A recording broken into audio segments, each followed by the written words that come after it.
जो हिंदू धर्म व सनातन धर्म में विश्वास रखता है अपने जीवन में एक बार ज़रूर श्री जगन्नाथ धाम मंदिर जाना चाहता है। मरने से पहले हर एक की इच्छा होती है एक बार भगवान जगन्नाथ जी के दर्शन करने की। ऐसे श्री जगन्नाथ जी के मंदिर पर कितनी बार आक्रमण किया गया, कितनी बार बलदेव सुभद्रा जगन्नाथ जी की श्री मूर्तियों को उठाकर उनको ध्वस्त करने की कोशिश की गई, लूटा गया, रक्तपात किया गया। शायद बहुत कम लोगों को इसकी जानकारी है। आज के श्री जगन्नाथ मंदिर को, उनके ऐश्वर्य को, उनकी दिव्य रथ यात्रा को देखकर शायद कोई अनुमान भी ना लगा पाए कि हमारे आराध्य, हमारे इष्ट, करोड़ों दिलों की धड़कन श्री जगन्नाथ जी के साथ ऐसा व्यवहार किया गया। इसीलिए ये प्रश्न उठाया जाता है, क्यों जगन्नाथ मंदिर में सिर्फ हिंदू व सनातन धर्म को मानने वाले ही जा सकते हैं, बाकी धर्मों को मानने वाले क्यों नहीं जा सकते? देखिए, इसके पीछे बहुत कारण है। पहला कारण है मंदिर की पवित्रता को बनाए रखने के लिए। देखिए, पवित्रता ऐसी चीज़ है, सफाई बाहर से नहीं, आंतरिक सफाई भी।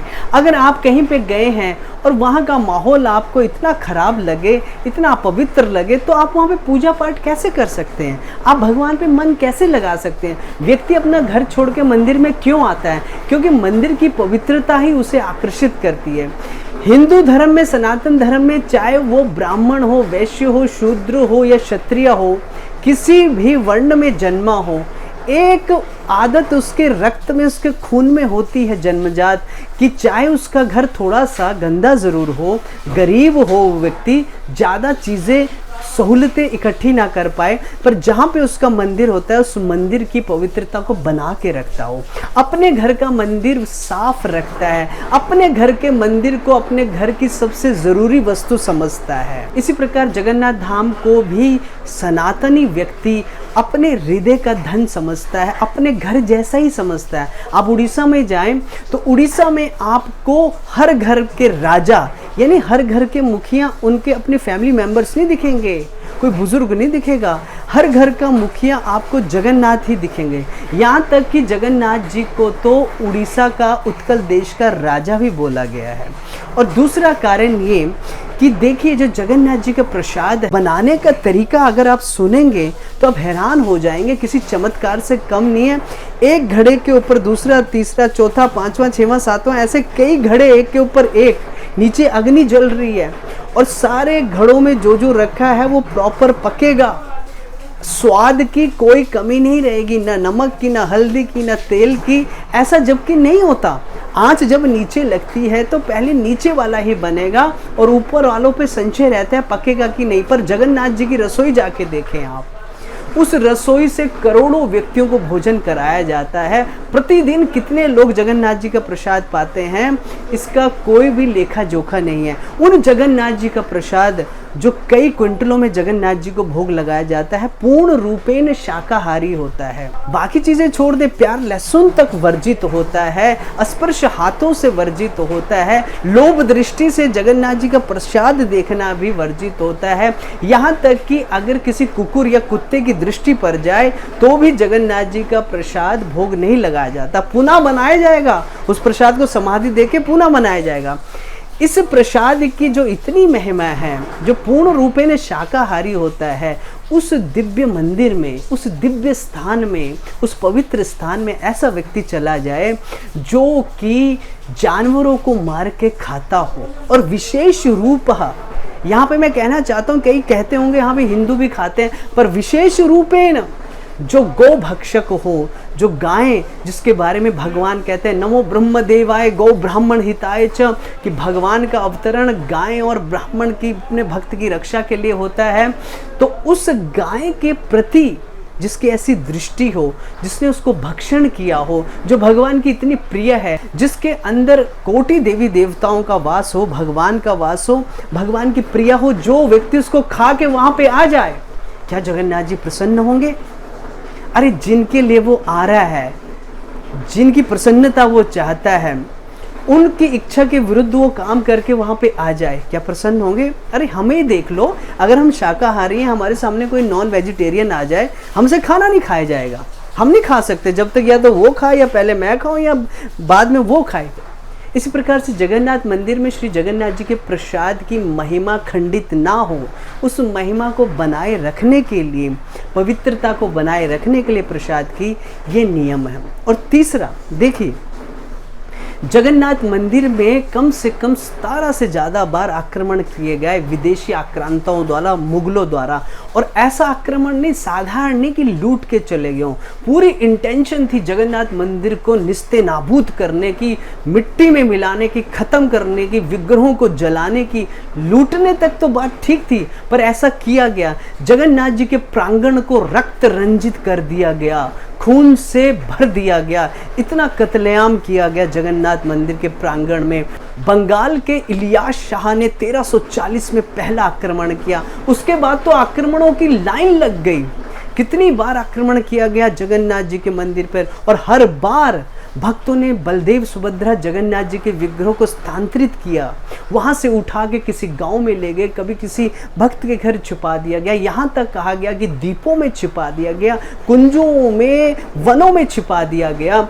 150 साल लगभग जगन्नाथ जी को इस प्रकार से अपने मंदिर को छोड़ के बाहर रहना पड़ा। देखिए कितना कष्ट पाया होगा जगन्नाथ जी के भक्तों ने और जगन्नाथ जी ने।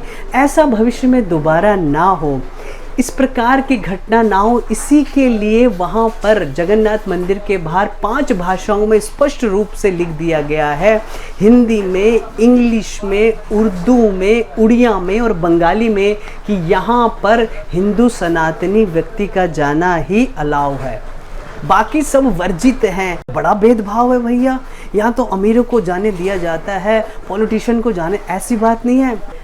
प्रधानमंत्री भी अगर इन नियमों से बाहर हो तो वो भी नहीं जा सकते, और ऐसा हुआ भी है। यहाँ तक कि थाईलैंड की रानी को भी मंदिर में प्रवेश नहीं करने दिया गया। और स्विट्जरलैंड के एक व्यक्ति ने, जिसने 1,78,00,000 रुपए जगन्नाथ जी को सेवा में दिए गए, क्रिश्चियन होने के कारण उसको अंदर प्रवेश नहीं दिया गया। तो यहाँ पे प्रभाव नहीं चलता महाराज, यहाँ पे भाव चलता है, यहाँ पे भक्ति चलती है, यहाँ पे राजनीति का, धन का कोई प्रभाव काम नहीं करता।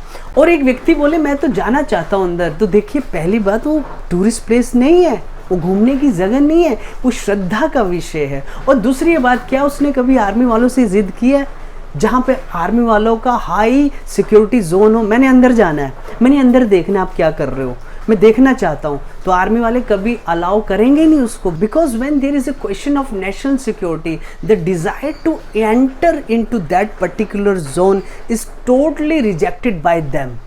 इसी तरीके से भैया ये जगन्नाथ जी का क्षेत्र है, ये जगन्नाथ जी का अपना घर है, वो जिसको बुलाना चाहते हैं उसको अंदर जाने दिया जाए, वो जो चीज़ पसंद नहीं करते वो छोड़ दिए जाए, और वो जो चाहते हैं वो करा जाए। इसी में तो जगन्नाथ जी की प्रसन्नता है। और भेदभाव तो कोई बोले ही ना। देखो हिंदू धर्म में जितने भी मंदिर है सनातन धर्म के पूरे भारत में, आपको कहाँ पे दिखा है कि भगवान की मूर्ति को उठा के सड़क पे लाया गया?